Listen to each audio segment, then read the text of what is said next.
नमस्कार दोस्तों, आपका हार्दिक स्वागत है बिब्लोफाई डिजिटल सेंटर पर। मैं दिनकर राणा आपके लिए एनटीपीसी जीएस पार्ट को सोल्यूशन को लेकर आया हूं और देखते हैं पहला क्वेश्चन क्या है बच्चों। देखिए पहला क्वेश्चन अपन चेक करते हैं क्या है। भारत मानक समय की यामुत्र नहीं गुजरती है, यानी कि the Indian standard time meridian does not pass through. किस राज्य किस स्टेट से भारत की से नहीं निकलती, ये अपन डिस्कस बच्चों करने वाले हैं। देखो ध्यान से देखते हैं। पहले मैं आपको एक चीज बताता हूँ, 82 डिग्री 30 मिनट से ये लाइन निकलती है। किस राज्य से निकलती है? यूपी से निकलती है। ठीक है, यूपी की। जैसे मैं आपको एक ट्रिक भी बता देता हूं, मौका। ये अपन को बस ये याद रखनी है और बाकी सारी चीजें सॉल्यूशन हो जाएगा। जैसे मैंने कहा बच्चों यूपी लिख दिया, सबसे यू से आ गया, सी से मैं इसके बाद करता हूं छत्तीसगढ़। आगे पीछे लिख सकते हो, बस मैं आपको यहां से याद करवाने की कोशिश करूंगा। एमपी, एमपी के बाद क्या आता है बच्चों? ओडिशा, और ओडिशा के बाद क्या आता है बच्चों? आंध्र प्रदेश। इन ये 5 राज्यों से गुजरती है, जिसमें से क्या आता है? यू ये रहा आपका, सी ये रहा, एम ये रहा, ओ ये रहा और ए ये रहा। इन सब से बन जाता है बच्चों, क्या बन जाता है? मौका बन जाता है। हमें ये चीज याद रखनी है। और देखिए आप यहाँ पे आंध्र प्रदेश से भी गुजर रही है, छत्तीसगढ़ से भी गुजर रही है और महाराष्ट्र से नहीं गुजर रही है। और किससे गुजर रही है बच्चों? उत्तर प्रदेश से। ये रेखा जो इंडिया में भारत में प्रवेश करती है, उत्तर प्रदेश से प्रवेश करती है, उत्तर प्रदेश से प्रवेश करती है। और जो जगह है जिसका नाम क्या है? मिर्जापुर। मिर्जापुर से क्या करती है बच्चों? ये प्रवेश करती है। ये बात आप लोग यहां से ध्यान रखना, मिर्जापुर से प्रवेश करती है। यहाँ यूपी के अंदर ये मिर्जापुर है। तो इस क्वेश्चन का जो आंसर हो जाएगा बच्चों वो क्या हो जाएगा? महाराष्ट्र। महाराष्ट्र से ये रेखा नहीं गुजरती है।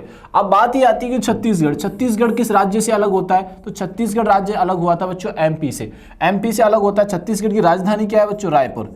छत्तीसगढ़ की राजधानी क्या है बच्चों? रायपुर। उत्तर प्रदेश, उत्तर प्रदेश से अलग हुआ राज्य कौन सा है बच्चों? उत्तराखंड। अभी उत्तराखंड है, इसका प्राचीन जो नाम हुआ करता था या पुराना नाम जो हुआ करता था वो हुआ करता था बच्चों उत्तरांचल। वो क्या नाम था बच्चों? उत्तरांचल। उत्तर प्रदेश की जो राजधानी है उसका नाम है लखनऊ, और लखनऊ को हम जानते हैं city of nawabs, city of nawab, नवाबों के शहर के नाम से जाना जाता है। ये बात आप लोग यहां से ध्यान में रखिएगा। और महाराष्ट्र की जो कैपिटल है वो आप सारे परिचित है, Mumbai, financial capital of India. Mumbai को क्या कहा जाता है बच्चों?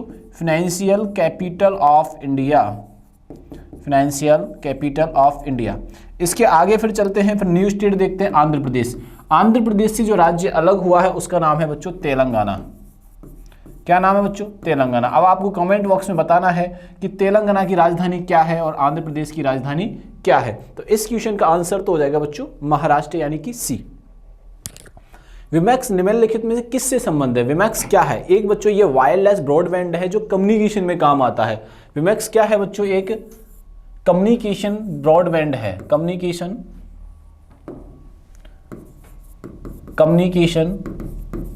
वायरलेस ब्रॉडबैंड है बच्चों।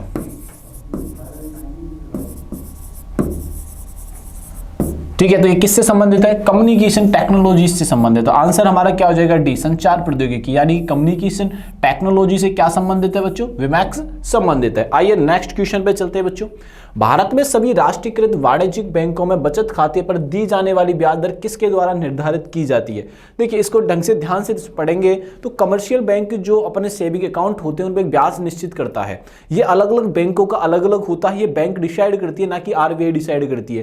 ये डिसाइड किसके थ्रू किया जाता है? जो कमर्शियल बैंक है, जैसे पीएनबी हुआ वो अपने अकॉर्डिंग डिसाइड करेगा, जैसे एचडीएफसी होगा वो अपने अकॉर्डिंग करेगा, बड़ौदा बैंक हुआ वो अपने अकॉर्डिंग करता है। ये सारे डिसीजन क्या होता है? सेल्फ बैंक लेती है, वो किसी भी आरबीआई या किसी अन्य इंस्टीट्यूशन के द्वारा ये निर्णय या किसी गवर्नमेंट के द्वारा ये निर्णय नहीं लिए जाते। तो इस क्वेश्चन का जो आंसर हो जाएगा बच्चों, उसका आंसर हो जाएगा ना तो केंद्रीय वित्त मंत्रालय लेता है यानी कि यूनियन मिनिस्ट्री लेती है, ना ही केंद्रीय वित्त आयोग यानी कि यूनियन फाइनेंस कमीशन लेता है, ना इंडियन बैंक्स ऑफ एसोसिएशन लेता है। इसमें कुछ भी, इसका आंसर जो होगा बच्चों नन ऑफ द एबव। इनमें से डिसीजन कोई नहीं लेता है, यानी कि सेल्फ बैंक खुद लेती है। ये बैंक सेल्फ डिसीजन होता है। क्या होता है बच्चों? सेल्फ डिसीजन होता है। वैसे अगर बैंकों की बात करूं, रेगुलेटिंग का जो काम करता है, बैंकों की रेगुलेटिंग का काम कौन करता है बच्चों? रेगुलेटिंग जो बैंक करती है उसका नाम है आरबीआई। ये सेंट्रल बैंक भी इसे कहा जाता है। रेगुलेटिंग करने का आरबीआई करती है, जिसे सेंट्रल बैंकिंग कहा जाता है। ठीक है, अब बात यह आती है सर बैंक रेट क्या होती है? ये कई बार आपसे क्वेश्चन पूछा गया है कि बैंक रेट क्या होती है और रिवर्स बैंक रेट या रिवर्स रेपो रेट क्या होती है बच्चों, ये कई बार आपके एग्जाम में पूछा गया है। रिवर्स रेपो रेट, ये दोनों करके आपसे क्वेश्चन पूछे गए हैं। अब दोनों क्वेश्चन पूछे गए तो ध्यान से देखिए, इधर कहा मैंने आरबीआई, ठीक है, इधर है बच्चों कमर्शियल बैंक। आरबीआई ने किसको लोन दिया, कमर्शियल बैंक को दिया लोन, किसको दिया, लोन दे दिया। अब इंटरेस्ट कौन लेगा बच्चों, यहां पर आरबीआई लेगा। तो इंटरेस्ट जो डिसाइड कर रहा है यानी कमर्शियल बैंक से लिए जाने वाले इंटरेस्ट को क्या कहते हैं बच्चों, बैंक रेट कहते हैं। अब दूसरी तरफ आ जाओ, आरबीआई ने क्या किया, आरबीआई ने लोन लिया बच्चों, आरबीआई ने लोन किससे लिया, कमर्शियल बैंक से लिया। लोन कौन लिया है यहां पर, आरबीआई ने लिया है। और आरबीआई क्या चुकाएगा कमर्शियल बैंक को, इंटरेस्ट चुकाएगा।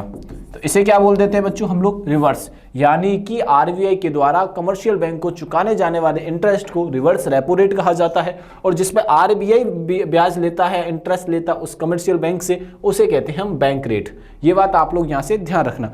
अभी आपको बताना है कि हाल ही में आरबीआई के जो गवर्नर हैं वो बदल गए हैं, तो कौन नए गवर्नर चुने गए ये आपको यहां से बताना है बच्चों, ये आपको कमेंट बॉक्स में बताना है।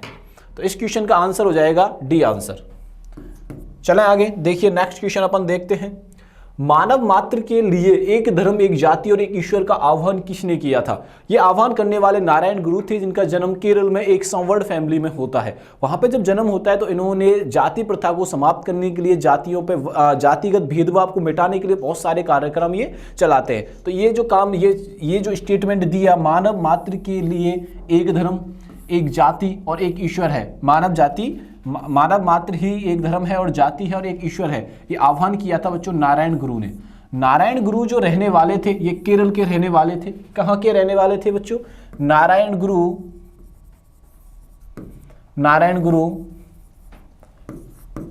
केरला के रहने वाले थे बच्चों। कहां के रहने वाले थे, केरला के रहने वाले थे और सवर्ण जाति से आते थे। इन्होंने जातिगत जो भेदभाव था या कास्टिज्म पे जो भेदभाव हो रहा था, डिस्क्रिमिनेशन जो हो रहा था, उसको मिटाने के इन्होंने बहुत ही ज्यादा प्रयास किए। इस वजह से हम इन्हें याद रखते हैं और इनकी इसी स्टेटमेंट की वजह से आज अपन एग्जाम में इन्हें देखते हैं। आगे चलते हैं नेक्स्ट क्वेश्चन पर। भारत का प्रथम आधुनिक पुरुष किसे कहा जाता है, जिसने सती प्रथा को समाप्त किया, बाल विवाह को समाप्त करने के प्रयास किए, पूर्णतः समाप्त नहीं कर पाए थे ये, इन्होंने बहुत सारे प्रयास किए थे। कौन है, राजा राम मोहन राय। राजा राम मोहन राय जो है, इन्होंने क्या किया बच्चों, ये आधुनिक पुरुष कहे जाते हैं। इन्होंने सबसे पहले तो पुरुष और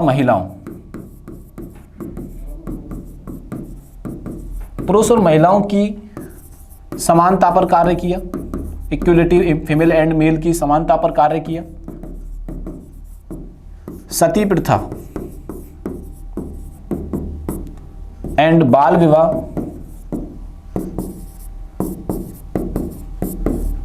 पर कार्य किया, ठीक है ना।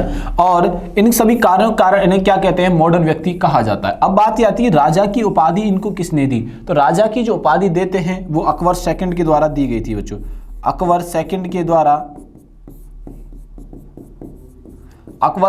द्वारा इन्हें क्या दी गई थी, राजा की उपाधि दी गई थी। राजा राम मोहन राय ने पुरुष और महिलाओं की समानताओं पर कार्य बच्चों किया। एक और बात इनके बारे में ध्यान रखनी है कि ब्रह्म समाज की स्थापना भी किसने की थी, तो ब्रह्म समाज की स्थापना भी राजा राम मोहन राय ने की थी। तो आंसर क्या हो जाएगा बच्चों, यहां से सी आंसर हो जाएगा। चलिए नेक्स्ट क्वेश्चन पे चलते हैं। भारत में वन्यजीव संरक्षण अधिनियम किस वर्ष पारित किया गया था, तो भारत में वन्यजीव संरक्षण अधिनियम जो पारित किया गया था वो 1972 में किया गया था, क्योंकि उस समय पर बहुत ज़्यादा जो अवैध शिकार थे उनकी संख्या लगातार बढ़ती जा रही थी। ये आज भी है, आज भी लोग अवैध तरीके से जानवरों के हत्या कर देते हैं, उनकी स्किन जो होती है, उनके जो ऑर्गन्स होते हैं उनका यूज़ करते हैं। जो जानवरों की जो असंवैधानिक या अवैध तरीके से जो मृत्यु हो रही थी उसको रोकने के लिए और अचानक जो जानवर लुप्त होते जा रहे हैं उनकी हत्या में बढ़ोतरी होती जा रही थी, इस सब को रोकने के लिए वन्यजीव अभ्यारण्य या वन्य संरक्षण अधिनियम पारित किया जाता है। वो कब किया जाता है, 1972 में किया जाता है, जानवरों जीव जंतुओं को बचाने के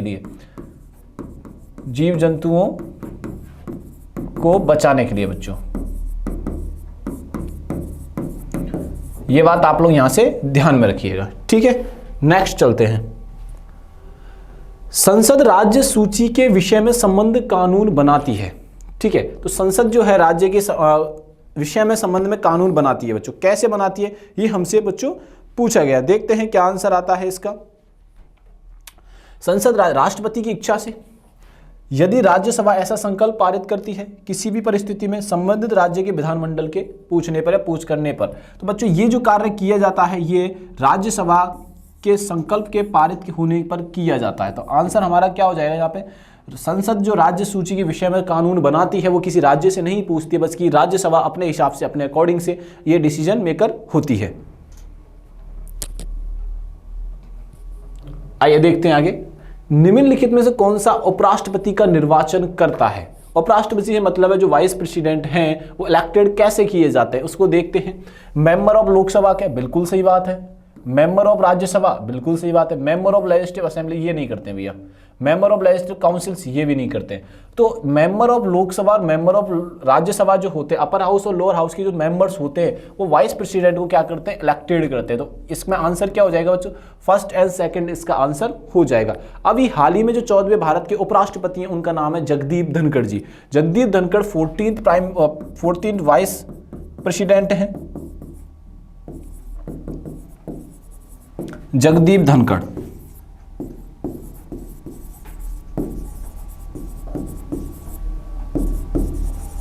ठीक है, पहले जो उपराष्ट्रपति हमारे भारत देश के चुने जाते हैं, फर्स्ट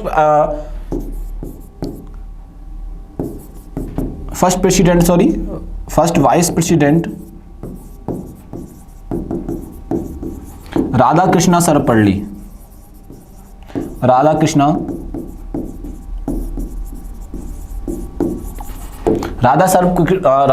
सर्वपल्ली को चुना जाता है। ये बात आप लोग ध्यान रखना। 14th vice president Jagdeep Dhankhar, first vice president Radhakrishna Sarvepalli. अभी हाल ही में जो 15th प्रेसिडेंट ऑफ हमारे भारत देश के हैं वो कौन है, द्रौपदी मुर्मू। ये ध्यान रखना 14th नंबर के हैं। और अभी जो बात कर रहे हैं हम, जो प्रेसिडेंट हैं वो है द्रौपदी मुर्मू। ये बात आपको यहाँ से बच्चों क्या रखनी है, याद रखनी है। यानी लोकसभा राज्यसभा के जो मेंबर्स होते हैं वो भारत के उपराष्ट्रपति का चुनाव निर्वाचन करते हैं। निम्नलिखित में से कौन सा संवैधानिक प्राधिकरण है। अब यह पूछा गया कौन सा कॉन्स्टिट्यूशनल अथॉरिटीज यहां पे अवेलेबल है। तो ऑप्शन को देखते हैं। राज्य के निर्वाचन आयोग, बिल्कुल सही बात है भैया, ये आंसर एकदम सही है। राज्य के वित्त आयोग, ये भी सही है। यानी कि state election commission, state finance commission, दोनों के दोनों कैसे हैं, कॉन्स्टिट्यूशनल अथॉरिटीज है। जिला पंचायत, ये भी सही बात है, लेकिन स्टेट इलेक्टोरल ऑफिसर नहीं होता है। तो हमारे आंसर क्या होंगे, फर्स्ट, सेकंड और थर्ड। तो हमारे ऑप्शन देखते हैं कहां पे, ये ऑप्शन नहीं है, ये रहा वी ऑप्शन यहाँ पे हो जाएगा। फर्स्ट, सेकंड, थर्ड इसका आंसर होता है बच्चों। नेक्स्ट चलते हैं। भारत के पश्चिमी तट में भारी वर्षा लेकिन दक्षिणी पठार में बहुत कम वर्षा होती है, क्यों। इसका अपन मैप बना के समझते हैं बच्चों। देखो ध्यान से देखते हैं अपन इसको। ठीक है, ये है पूर्वी घाट जिसको ईस्टर्न घाट बोलते हैं बच्चों। इसको क्या बोलते हैं बच्चों, ईस्टर्न घाट बोलते हैं। इसको बोलते हैं बच्चों वेस्टर्न घाट। अब इसने पूछा पश्चिमी यानी कि वेस्टर्न घाट के बारे में पूछा है, वेस्टर्न कोस्ट के बारे में पूछा है। जब यहां से मानसून चलते हैं, जब मानसून चलते हैं तो ऐसे प्रवेश करते हैं बच्चों। तो यहाँ पे जो ये वेस्टर्न घाट बना हुआ है, यहाँ पे बारिश अच्छी खासी होती है। इसमें क्या होती है, यहाँ पे बारिश होती है और यहाँ पे जो पर्वत होते हैं इसको ये रोक लेते हैं। लेकिन यहाँ पे जो दक्षिणी जो पठार है वहां तक ढंग से बारिश नहीं पहुंच पाती, इसके ये छाया क्षेत्र में आ जाता है। किस में आ जाता है बच्चों, ये छाया क्षेत्र में ये आ जाता है। इसलिए आंसर क्या हो जाएगा, दक्षिणी पठार में पश्चिमी घाट के विवाड़ की तरफ स्थित है, बिल्कुल सही बात है। दक्षिण पश्चिम मानसून इस क्षेत्र के बाहर से गुजर जाता है, ये तो गलत बात हुई भैया, ये बिल्कुल गलत बोल रहे हैं। दक्षिणी पठार में ऊंचे पर्वतों का अभाव है, ये भी गलत है। वहां कमजोर निम्न दबाव पट्टी है, ये भी गलत है। जो सबसे सटीक आंसर है हमारा वो ये हो जाएगा बच्चों, ध्यान से देखिएगा। दक्षिण पठार पश्चिमी घाट के विवाड़ में की तरफ स्थित है, इस वजह से आंसर हमारा ए हो जाएगा। ये आप लॉजिक यहां से समझ सकते हो। महात्मा गांधी से संबंधित अहिंसा एवं सविनय अवज्ञा आंदोलन या सिद्धांत की इनकी कृतियों से संबंधित, यानी कि जो अहिंसा और सविनय अवज्ञा आंदोलन जो चलाए जाते हैं वो किन की कृतियों से प्रचलित होते हैं। किन से महात्मा गांधी ने प्रेरणा ली कि हमें सविनय अवज्ञा आंदोलन चलाना है या अहिंसा आंदोलन हमें चलाना है। तो ये जो लिया जाता है रस्किन, ये 3 व्यक्ति हैं, इनके इनसे प्रेरणादायक होते हैं महात्मा गांधी, रस्किन, टॉलस्टॉय और थोरो। इन तीनों की बुक से अपन समझ सकते हैं कि इन तीनों के लिटरेट होते हैं, अलग अलग फील्ड के ये ज्ञाता होते हैं। इनकी वजह से इनकी चर्चित इनसे ये इंस्पायर होते हैं गांधी जी, इसलिए अहिंसा और सविनय अवज्ञा आंदोलन का क्या करते हैं बच्चों, नेतृत्व करते हैं। तो आंसर क्या हो जाएगा इसका, बी आंसर हो जाएगा बच्चों। चलिए नेक्स्ट क्वेश्चन पे अपन चलते हैं।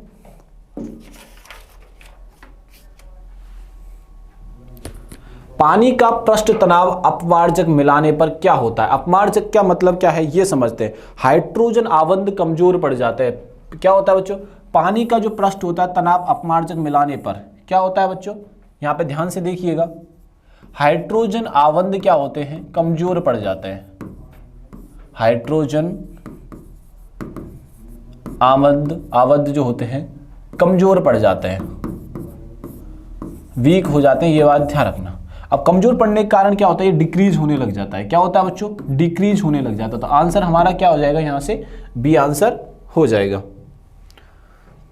पानी की एक बाल्टी को केवल एक हाथ में ले जाने की बजाय दो बाल्टियों को अलग अलग दोनों हाथों में ले जाने से आसान हो जाता है, क्योंकि जैसे आप नॉर्मली एक प्रैक्टिकल लाइफ में आप सोचिएगा, जैसे मैं एक बाल्टी लेके जा रहा हूं तो झुकाव मेरा और सेंट्रिक पॉइंट जो होगा वो एक साइड में हो जाएगा। लेकिन जब दोनों हाथों में लेगा तो मेरा दोनों हाथों में बाल्टी होगी तो एक बैलेंस होगा, सेंट्रिक ग्रेविटी के कारण बैलेंस मेरा बन जाएगा। इस वजह से इसका ऑप्शन देखते हैं और इसका आंसर अपन क्लिक करते हैं। देखिए क्या है, बाल्टियों का भार संतुलित होता है, गुरुत्व केंद्र शरीर में होता है, गुरुत्व केंद्र तथा संतुलन केंद्र पैरों में होता है। ये बहुत सही आंसर है। बाल्टियों का परिणामी भार शून्य होता है। तो आंसर क्या हो जाएगा हमारा, सी हो जाएगा, गुरुत्व केंद्र तथा संतुलन केंद्र पैरों में होता है। तो आंसर क्या कर देंगे हम लोग, सी आंसर बच्चों यहां से कर देंगे। ठीक है, यानी कि centre of gravity and centre of equilibrium fall with in the feet. चंद्रमा पर क्या नहीं होने के कारण वहां किसी प्रकार का जीवन नहीं है। देखो इसमें बहुत सारे कॉन्फ्लिक्ट आते हैं इस क्वेश्चन को लेके। कैसे, कई लोग बोलेंगे सर ऑक्सीजन है और कई बोलेंगे बच्चों जल। लेकिन जो एसएससी या एनटीपीसी या रेलवे जिसको सही मान रहा है, जो पुराने क्वेश्चन के अकॉर्डिंग जो मानते हैं सही, उसको हम जल को सही मानते हैं, यानी कि वाटर को सही मानते हैं। ये बात आप लोग यहां से ध्यान रखना। कई आप लोग इसका सपोर्ट कर रहे हैं, मैं जानता हूं इसका सपोर्ट आप लोग बेहतरीन तरीके से कर रहे हैं, लेकिन ज्यादा जो सही आंसर सटीक जो साइट्स ने माना है, जो रेलवे जिसको आंसर को सही मानता है वो जल को सही मानता है। ठीक है, तो ये बात ध्यान रखिएगा आप लोग। ठीक है जी, आओ नेक्स्ट क्वेश्चन पे चलते हैं। निम्नलिखित कथनों पर विचार कीजिए। मानव शरीर में आंत्रों में आमाशय का द्वार उड्डुक कहलाता है। गलत, कुछ नहीं कहलाता ये तो। शुद्धांत्र तथा बृहदांत्र का संगम पालोरस कहलाता है। नहीं, बृहदांत्र कोलोन शेषांत्र इलियम की तुलना में काफी चौड़ा होता है। ठीक है, ये बात कहीं तक सही लगी तो हमारा ऑप्शन हो जाएगा डी, यानी कि ओनली 3 आंसर इसका हो जाएगा। ये बात आप लोग यहां से ध्यान रखिएगा। सूची में अपन को देखना है क्या करना है। देखिए जल शक्ति परियोजना दे रखी है, इनमें से क्या ऑप्शन करना है। ठीक है, पहले आ जाते हैं ए पर। ए सलाल जम्मू कश्मीर में है बच्चों। कहां पे है बच्चों, ये जम्मू एंड कश्मीर में। ये बात आप लोग ध्यान रखना। और कर्नाटक में कौन सा है बच्चों, शरावती है। कर्नाटक में कौन सा है बच्चों, शरावती है। अब आगे जब चलते हैं, महाराष्ट्र कहां पे, कोयना। महाराष्ट्र क्या है बच्चों, कोयना। उत्तरांचल में क्या है बच्चों, टिहरी। तो ऐसा ऑप्शन देखिए कहां पे है, तो ये ऑप्शन ये एलिमिनेट हो जाता है, ये भी हो जाता है, ये कहीं तक आंसर सही है, इससे मैच होता है। तो हमारा आंसर क्या हो जाएगा, यहाँ से सी हो जाएगा। जम्मू कश्मीर में सलाल है, कर्नाटक में क्या है, शरावती है, महाराष्ट्र में कोयना है, उत्तरांचल में टिहरी है। ये बात आप लोग यहाँ से ध्यान रखनी है। सर्वाधिक ऋग्वैदिक सूक्त समर्पित हैं, तो सर्वाधिक ऋग्वैदिक सूक्त जो समर्पित हैं वो इंद्र को हैं, 250 प्लस हैं बच्चों। इधर जब आते हैं अग्नि के कितने बच्चों, 200 प्लस हैं। ये बात आप लोग यहाँ से ध्यान में रखिएगा। और ऋग्वैदिक जो है बच्चों 1700 से लेकर 1000 ईसा पूर्व इसका टाइम पीरियड माना जाता है। ये बात आप लोग यहाँ से ध्यान रखना। इसमें 1000 से अधिक सूक्त या भजन है, 1000 से मोर देन 1000 है सूक्त या भजन है बच्चों। ये बात आप लोग यहाँ से ध्यान रखना, 1000 से अधिक। और अग्निवर्ड 200 प्लस आता है, इंद्र कितने बार, 250 प्लस। तो हमारा आंसर जहाँ से यो जो हो जाएगा वो ध्यान रखिएगा, बी आंसर यहाँ से हो जाएगा। स्वर्ण पत्र का अर्थ है, स्वर्ण पत्र क्या होते हैं बच्चों, यानी पेपर गोल्ड मींस क्या होता है। एक्चुअली में कोई करेंसी नहीं होती है, ये कई देशों की करेंसी के रूप में काम करता है। ये करेंसी नहीं होती है बल्कि करेंसी के रूप में काम करता है। जैसे मैं आपको 5 से 5 करेंसी बताता हूँ। जैसे अब इंटरनेशनल करेंसी के रूप में जिन्हें जाना जाता है, अमेरिका का डॉलर, ब्रिटेन का पाउंड, येन, रैनवी, ये सारी, और यूरो, ये 5 ऐसी मुद्रा हैं जिनको हम एसडीआर यानी कि एसडीआर मानते हैं, यानी कि स्पेशल ड्राइंग केस इसको माना जाता है। अब ये माना जाता है तो इसका मीनिंग क्या होता है? पेपर गोल्ड क्या है? स्पेशल ड्राइंग राइट्स होते हैं जो इंटरनेशनल मॉनेटरी फंड होते हैं। इसमें कितनी मुद्राओं को शामिल किया जाता है? एक होता है बच्चों यूरो को शामिल किया जाता है, डॉलर को शामिल किया जाता है, रैनवी को शामिल किया जाता है, येन को शामिल किया जाता है, और एक किया जाता है बच्चों पाउंड को शामिल किया जाता है। तो ऐसे करके 5 मुद्राएं ये शामिल इसमें होती हैं। तो इस क्वेश्चन का जो आंसर हो जाएगा बच्चों क्या हो जाएगा? अंतरराष्ट्रीय मुद्रा कोष का विशेष आहरण प्रतिक्रिया अंतरराष्ट्रीय मुद्राओं के तौर पर ये काम करती हैं। फल को पकाने वाला हार्मोन कौन सा है? फल को पकाने वाला जो हार्मोन है बच्चों एथिलीन हार्मोन होता है। फल को पकाने वाला जो हार्मोन होता है वो कौन सा हार्मोन काम करता है? तो वो एथिलीन काम करता है बच्चों। ये बात आप लोग यहां से ध्यान में रखिएगा। चलो नेक्स्ट क्वेश्चन पे चलते हैं। निम्नलिखित में से कालक्रम कौन सा है इनका है जो अपन को अरेंज करना है बच्चों? ये आपको यहां से अरेंज करने को यहां से बोला है कि क्या इनका ऑर्डर है जो हमें बताना है। नासिक जो षड्यंत्र होता है 1909 में होता है। नासिक जो षड्यंत्र होता है बच्चों कब होता है? 1909 में होता है। काकोरी षड्यंत्र जो होता है 1925 में होता है, और लाहौर जो षड्यंत्र होता है वो होता है 1928 में। इनकी क्रोनोलॉजी आप देखिए 1909, 1925 और 1928। तो हमारा जो सटीक आंसर हो जाएगा वो कौन सा हो जाएगा? पहला सी, क्योंकि हमने पहले ही इसमें आंसर में ये सारी चीजें मिल गई। बाकी ऑप्शन देखते हैं, लाहौर पहले आ रहा है तो ये कट हो गया, नासिक देख लो और लाहौर देख लो। आप ऑप्शन को ढंग से देखेंगे तो ऑटोमेटिक चीजें डिस्कनेक्ट हो जाएंगी। अब आगे देखते हैं, ये लेखक हैं, पुस्तकें हैं, उनको सुमेलित करना है और देखना है किस व्यक्ति ने बुक लिखी। जयप्रकाश नारायण, जयप्रकाश नारायण ने लिखी थी सर यस्टरडे एंड टुडे, ये बात ध्यान रखिएगा। और फिर अपन आगे चलते हैं, Jawaharlal Nehru bunch of old letters, bunch of old letters. फिर आगे जब चलते हैं केसी मेनन, तो इन्होंने क्या किया बच्चों? सी यानी प्रेजेंट डायरी लिखी, और सरोजनी नायडू की बची गोल्डन रियोसोल्ड। तो ये ऑप्शन कहाँ मिलेगा हमें? सी ऑप्शन हमें मिल जाएगा। ये लोग सारे के सारे आपको याद रखने हैं, ये बहुत ज़्यादा इंपॉर्टेंट बच्चों ये क्वेश्चन है। ठीक है, आओ नेक्स्ट चलते हैं। भारत के विभाजन के समय भारतीय राष्ट्रीय कांग्रेस का अध्यक्ष कौन था? भारत का जब विभाजन होता है तो भारतीय राष्ट्रीय कांग्रेस के जो अध्यक्ष रहते हैं वो जेवी कृपलानी रहते हैं, और जेवी कृपलानी खास जवाहरलाल नेहरू और इंदिरा गांधी की नीतियों को बिल्कुल भी पसंद नहीं करते थे। जेवी कृपलानी वही व्यक्ति होते हैं 1975 के जब भारत में इमरजेंसी लगती है तो इंदिरा गांधी के द्वारा सबसे पहले ये अरेस्ट किए जाते हैं। ना तो ये जवाहरलाल नेहरू को पसंद करते थे, ना ही इंदिरा गांधी को। अब मैं आपको एक छोटा सा एग्जाम्पल दे चुका हूं। तो इस क्वेश्चन का आंसर क्या हो जाएगा बच्चों? जेवी कृपलानी। भारत के संविधान में अंतरराष्ट्रीय शांति एवं सुरक्षा के संवर्धन में उल्लेख कहां किया गया है? भारत के संविधान में यानी in the constitution of India promotion of international peace and security is mentioned in, ये जो किया गया है बच्चों कहाँ किया? राज्य के नीति निर्देशक सिद्धांतों में किया गया, यानी कि directive principles of state policy में इन सब का उल्लेख किया गया बच्चों। ये बात आप लोग यहां से ध्यान में रखनी है।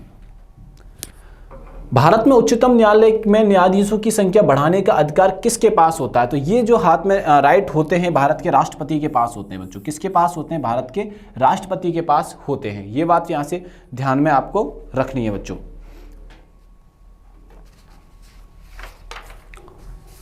ठीक है, आइए अब चलते हैं आगे। अब ये चीज अपन को ध्यान में कैसे रखनी है? भारत के राष्ट्रपति नहीं है, भारत की संसद में होता है। ये गलत मैंने बोल दिया आपको। भारत की संसद के पास ये अधिकार होता है। ठीक है, अब आते हैं उच्चतम न्यायालय। उच्चतम न्यायालय जो होता है, उच्चतम न्यायालय के नए न्यायाधीश हाल ही में चुने गए हैं संजीव खन्ना जी। हाल ही में किसको चुना गया? तो संजीव खन्ना जी को चुना गया है। नए चीफ जस्टिस आए हैं। जो न्यू चीफ जस्टिस हैं वो संजीव खन्ना जी है। पहली बात तो अपन को यहां से याद रखनी है ये। इसकी जो स्थापना होती है वो 25 जनवरी 1950 को होती है बच्चों। कब स्थापना होती है? 1950 को होती है। ये बात आप लोग यहां से ध्यान रखना। और कमेंट बॉक्स में आपको ये बताना है कि कितने जो चीफ जस्टिस चुने गए हैं यानी कि संजीव खन्ना जी चुने गए हैं, उनका कार्यकाल कब समाप्त होगा?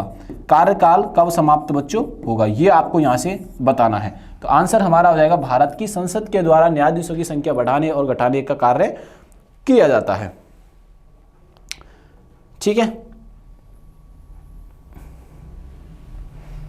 ठीक है, एक चीज और ध्यान रख सकते हो, यहाँ से 33 न्यायाधीश होते हैं और एक मुख्य न्यायाधीश होता है। यहाँ से ये जैसे एक मुख्य न्यायाधीश किसको चुन लिया गया है, संजीव खन्ना जी को चुन लिया गया है, और 33 अन्य न्यायाधीश होते हैं। 33 क्या होते हैं बच्चों, अन्य न्यायाधीश होते हैं, और इनकी संख्या बढ़ाने और घटाने का जिस पर कार्य है वो संसद पर होता है। इन पर बढ़ाने और घटाने का काम किस पर होता है बच्चों, संसद पे होता है। आओ आगे चलते हैं। Earth received heat from the sun is known as insolation. क्या कहा जाता है बच्चों, इंसोलेशन इसे कहा जाता है। ये बात आप लोग यहां से ध्यान रखिएगा आप लोग। मनसबदारी प्रणाली किसने आरंभ की थी। मनसबदारी जो वर्ड है ये अरबी वर्ड है बच्चों। मनसबदारी जो वर्ड है वो अरबी वर्ड है बच्चों। मनसबदारी वर्ड कहां से आया बच्चों, पहली बात तो अरबी है, जिसका मतलब होता है राइट या पोजीशन, यानी अधिकार या पद। अधिकार कह दो या इसे पद कह दो, पोजीशन, ठीक है ना। अब किसी को कार्य करना है, वही ये मनसबदारी पर है या इस पद पर ये विराजमान है। एक्चुअल में अकबर ने अडॉप्ट किया था मंगोलिया से। कहां से अडॉप्ट किया था बच्चों, ये मंगोलिया से अडॉप्ट किया था। किसने अडॉप्ट किया था, अकबर ने। तो अकबर ने है सर्वप्रथम ये मनसबदारी की प्रणाली लॉन्च की थी, ठीक है। तो अब यहाँ पे आंसर है कहीं अकबर ही, तो इस क्वेश्चन का जो हो जाएगा आंसर वो हो जाएगा अकबर। बाबर हुमायूं, मुगलिया साम्राज्य की जिसने स्थापना की वो थी बाबर, जिसने चरम पर लेके गया वो था अकबर, ठीक है। अकबर के बेटे का क्या नाम था, जहांगीर, और जहांगीर को किस नाम से जाना जाता है, वो किसकी उपाधि है, इसका टाइम किस नाम से जाना जाता है, तो golden time of painting. Jahangir के समय को golden time of painting, golden time of painting, और शाहजहां को golden time of architecture, golden time of architecture, स्थापत्य कला। ये बात आप लोग यहां से ध्यान में रखिएगा। चलो नेक्स्ट क्वेश्चन पे चलते हैं, और इस क्वेश्चन का आंसर आपको मिल ही गया हो। आंसर क्या है बच्चों, डी आंसर इस क्वेश्चन का हो जाएगा। निम्न में किसने और कब पहली बार अशोक के शिलालेखों का अर्थ स्पष्ट किया, तो सबसे पहले 1837 में जेम्स प्रिंसेप ने सम्राट अशोक के जो शिलालेख थे उनका अर्थ स्पष्ट बच्चों किया था। किसने, 1837 में जेम्स प्रिंसेप ने यह कार्य किया था। निम्न में कौन सा अभिलक्षण भारतीय अर्थव्यवस्था से संबंधित नहीं है, इनमें से कौन सा लक्षण है जो अर्थव्यवस्था से संबंध नहीं रखता है। चलो देखते हैं। कृषि की प्रमुखता, बिल्कुल सही बात है भाई, अर्थव्यवस्था पर कृषि का बहुत इफेक्ट होता है। भारतीय उद्योग तथा मजदूरी माल में संतुलन, बिल्कुल सही बात है। जनसंख्या का दबाव, ये तो कुछ खास फर्क पड़ेगा नहीं। प्रति व्यक्ति आय में कमी, ये हमारा आंसर क्या हो जाएगा बच्चों, जनसंख्या पर दबाव, ठीक है जी। आओ नेक्स्ट क्वेश्चन पे अपन चलते हैं। पिट्स इंडिया एक्ट के अंतर्गत निम्न में से किसे स्थापित किया गया था, तो वो कंट्रोल बोर्ड यानी बोर्ड ऑफ कंट्रोल को नियंत्रण बोर्ड की स्थापना बच्चों की गई थी। ये बात आप लोग यहां से ध्यान में रखनी है। सीपीयू का निष्पादन प्राय किस में मापा जाता है, सीपीयू का जो नापा जाता है वो हर्ट्ज में नापा जाता है, एमएच या हर्ट्ज में ये नापा जाता है। ये बात आप लोग यहां से ध्यान रखना। सीपीयू को कंप्यूटर का मस्तिष्क कहा जाता है, brain of computer, brain of computer, यानी कि कंप्यूटर का मस्तिष्क कहा जाता है बच्चों। ये बात आप लोग यहां से ध्यान में रखिएगा। तो इस क्वेश्चन का आंसर क्या कर देंगे अपन, ए। उस रोजगार की स्थिति को क्या कहते हैं जिसमें कृषि श्रमिकों की उत्पादकता शून्य होती है, यानी पता ही नहीं होता कि भैया एक जगह कितने मजदूर लगे हुए हैं, तो उस बेरोजगारी को क्या कहते हैं। चलो समझते हैं। एक होती है बच्चों मौसमी बेरोजगारी है, एक क्या होती है बच्चों, मौसमी बेरोजगारी होती है। मतलब इस टाइम जैसे कि जूस का धंधा कर रहा है, जो जूस का बिजनेस कर रहा है, जैसे गर्मियाँ आएंगी तो जूस का बिजनेस बढ़िया चलेगा, और जैसे गर्मियाँ गई सर्दियों में लोग कम जूस पीते हैं तो उसका बिजनेस थोड़ा सा वीक पड़ जाएगा। चक्रीय बेरोजगारी, चक्रीय बेरोजगारी से मतलब क्या होता है बच्चों कि एक टाइम आता है, जैसे एक कुछ टाइम के बाद फिर कुछ टाइम के बाद फिर वही सर्किल बार बार साल के अंदर घूमता रहता है, उसमें बेरोजगारी होती है। ढांचागत स्ट्रक्चर होता है, जो एक स्ट्रक्चर बना होता है, यानी कि मैं एक कंपनी फैक्ट्री है उसके अंदर कुछ को एम्प्लॉयमेंट मिल रहा है और कुछ को एम्प्लॉयमेंट नहीं मिल रहा है। प्रच्छन्न, जिसे इसे डिस्क्यूज अनएम्प्लॉयमेंट भी कहते हैं। ये जो रोजगार की स्थिति जो पैदा होती है वो प्रच्छन्न बेरोजगारी में ही पैदा बच्चों होती है। ये बात आप लोग ध्यान रखना। आंसर हमारा हो जाएगा यहाँ से सी आंसर। ठीक है जी, आओ नेक्स्ट चलते हैं। जंतु परागण का आशय है बच्चों, ये हमसे पूछा गया है। पॉलिनेशन बाय बैट, जंतु द्वारा परागण, तो इसका आंसर क्या हो जाएगा, जंतु द्वारा परागण जंतु का आशय बच्चों होता है, यानी पॉलिनेशन बाय बैट। आओ नेक्स्ट क्वेश्चन अपन करते हैं। Royal Swedish academy of science ने उपन्यास हान कांग को उनके गहन काव्यात्मक गद्य के लिए 2024 के साहित्य के नोबेल पुरस्कार के लिए चुना है, जो ऐतिहासिक आघातों का सामना करता है और मानव जीवन की नाजुकता को उजागर करता है। वह किस देश से संबंधित है? तो ये जो व्यक्ति संबंधित है ये है बच्चों साउथ कोरिया से। किससे संबंधित हैं? ये संबंधित हैं साउथ कोरिया से संबंधित हैं। हाल ही में मैंने अल्फ्रेड नोबेल यानी नोबेल पुरस्कार की घोषणा हुई है। किसकी घोषणा हुई है?